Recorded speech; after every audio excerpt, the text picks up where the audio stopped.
Aboshishino lwezithuthi ezithwala abantwana besikolo eKapa bacela uxolo kubazali babantwana abasweleke kwingozi esube imiphefumlo yabantwana abahlanu kuleveki. Umqhubi ojongene netyala lokubulala ngokungenanjongo nokuqhuba ngokungenankathalo uvele kwinkundla kamantyi yase okokuqala namhlanje.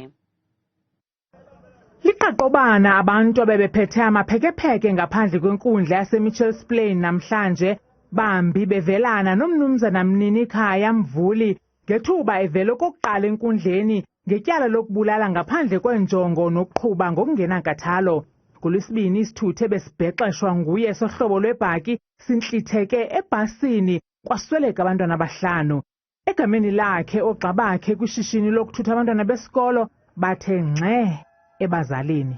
Siyaxolisa sisi kakhulu ngento ehlele ngamini, silapha nje asonwabanga. Siyathembisa futhi siqinisekise into yobana nakurhulumente soze iphinde yenzeke le nto yenzekileyo.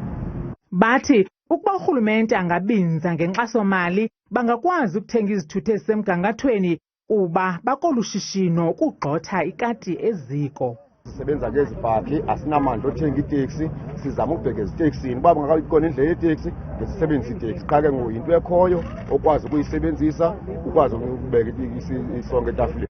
Ityala limiselwe umhla wesi-5 kuJuni nalapho ummangalelwa ezawufaka isicelo sebheyile. Kukwavele nokuba umnumzana Mvuli lo wayekhe wafunyaniswa enetyala lokudlwengula ngo-1992.